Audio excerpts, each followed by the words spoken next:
Hello everyone, my name is Jacob as always, and welcome to our week number 2 in the National Pokemon Competitive Conference, the NPCC, versus Richard aka Sharpdress Gaming in the Minnesota Wild Charge. There was no team building video because I've been super busy with work all week and I didn't really have a working computer. I was trying to use Alex's to do the battle the other day, and unfortunately, his computer kind of crashed when I was using my modded 3DS, the red one, because the other one that is compatible with his computer kind of broke. So he's got to kind of fix his computer when he gets home, which is my fault, but I can't uninstall the drivers. I can't figure out how to uninstall the drivers in safe mode, and it's not letting me do that. But that's besides the point.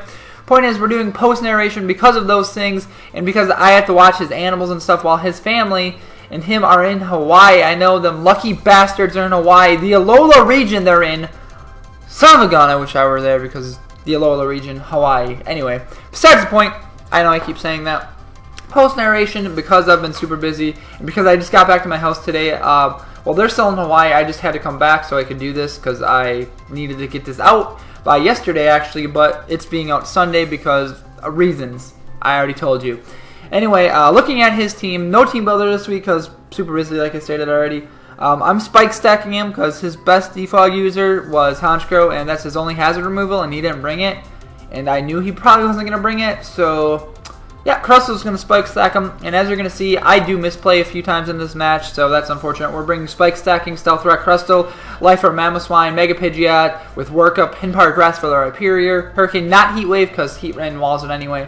Darmanitan, Choice Band again because it kind of destroys his team again, and as it does based on the team he brought. Amoonguss because it needed something for Electivire, which as you're going to see, it doesn't do very well against it. And Physically Defensive Milotic, same set as last week because we needed switch-ins for Rhyperior, Machamp, Heatran, etc. Milotic does that job very well. And I'm going to state right from the start, we lose this game. The reason I'm stating that is so we can basically explain what's going on and explain the points in which we did not do well. I haven't misplayed yet. Obviously, the first couple turns I don't misplay. I set up Stealth Rock, which I wanted to do because that was more important than Spikes. Actually, thinking about it, he didn't have anything.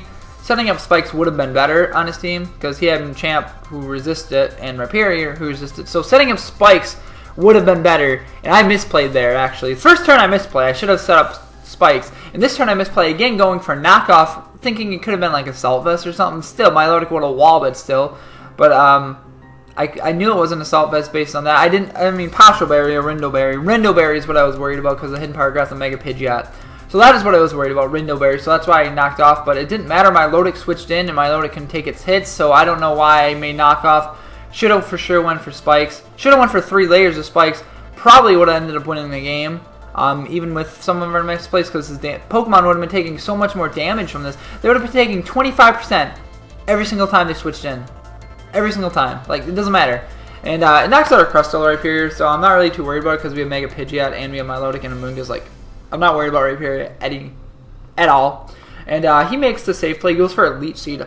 So that kind of tells me a little bit about a set that he doesn't have Synthesis. I don't think he has Synthesis, so because he's got Recovery in that, and then Giga Drain he would have, so not really too worried. He goes for the Sludge Bomb here, and he actually ends up getting a critical hit, which is unfortunate, but we have Regenerator and Black Sludge, so I'm not really too worried, and I just want to get some chip damage at this point on the Mega Venusaur. And I actually switch out to my Mamoswine, predicting another Sludge Bomb, trying to knock it out, and he switches into Heatran, which you would think would be a good team matchup for us, a Mamoswine on Heatran, but I'm thinking against Choice Scarf.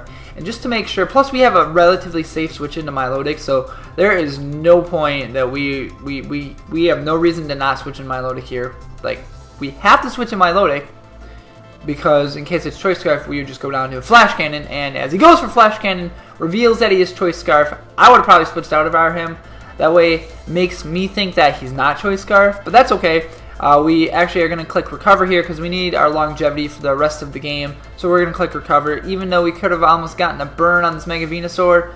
Thought it was more important, and it definitely was more important. Actually, we could have burned with Scald here. Mega Venusaur would have been gone. That's for sure. That would have been really good, but can't switch out. And I really make a huge mishap right here. I go into Mamoswine instead of pivot switching into Amoonguss, then to Mamoswine. He goes straight for the Giga Drain because I thought he would go for Sludge Bomb, predicting Amoonguss because that was my initial switching on this thing. I'm just like, well, that kind of sucks. Mamoswine was sure going to put in some work against him, depending on what he locked himself into with his Heatran. I would have been fine, but now I just get a safe switch into Mega Pidgeot. No reason to not fire off a Hurricane here. Like, it's gonna, everyone thinks it's gonna be getting chip damage in at this point, and I know after Hurricane plus Hidden Power Grass plus the Entry Hazard damage will take out Rhyperior, so I'm not worried in any stretch of the imagination. I'm just gonna fire off a Hurricane. There was zero reason not to, and I couldn't go for Hidden Power Ground in that situation because of that. So yeah, there you go. Rhyperior's right there. And then he goes up to Electivire, which, I mean, wasn't a bad play. It wasn't at all. Because he knew I couldn't kill him with any one move, even if I had Hidden Power Ground. Like, that could have been Hidden Power Ground. He didn't know at that point, but he probably would have knew he would have lived the Hidden Power Ground with his Rhyperior. Because he was just a standard spread based on his team builder. Just not the standard bulky spread in RU that people run. And he just goes for an Ice Punch, which I probably could have played around the Electivire a lot better. I probably could have switched into Mega Pidgeot at this point instead of letting Amoonguss die.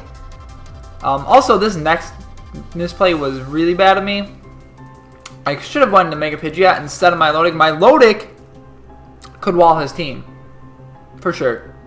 I don't know why I thought he could live this, but he was for sure adamant.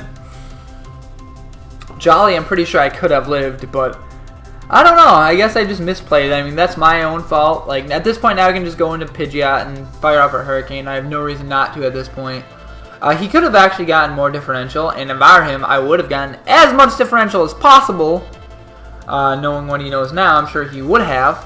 Because he goes into Heatran instead of getting a safe switch. And yeah, I guess I could have confused his Heatran at that point. And maybe it would have been a 2-hit KO or something like that. And I probably could have won then after that, actually. So actually, that was the right play stacking his Electivire. Because at that point, like, he had a safe switch into Heatran, no chance of confusion. I go to Darmanitan just to get an Earthquake, because I want to get a knockout on something, because I know we're going to kill something. Maybe he should have switched into Ravencliff at this point, because he could have gotten a 4-0, instead of, as you're going to see, it's going to be a 2-0, actually. Yeah, I misplayed a lot in this match, but that happens. I'm not taking any credit away from Richard. He played really good. He played what he did what he needed to do. And he goes into Machamp, hey, it's a safe switch, and I can just knock this thing out with an Earthquake, a Stone Edge. I didn't even see what kind of set he was. I didn't look at his team builder. I probably forgot about that point. But yeah, we get a crit on the Earthquake, so we get a 2-0. We get 2-0 now instead of 3-0, which is actually really cool. There's no way we could have came back from this because he had Earth Power in his Heatran, so he would have just knocked us out. So there's that. Even if we would have crit this and he would have somehow like misplayed here, it didn't matter at that point because we won. He won the game, so we misplayed. Unfortunately, that is just Pokemon sometimes. So, ladies and gentlemen, Zebstrika Army, we will come back next week strong against the Norwich Skitty and Don Fanatic. You bet my ass we will. I'm out for a vengeance, so I'm coming for you, Don. I'm coming for you, boy.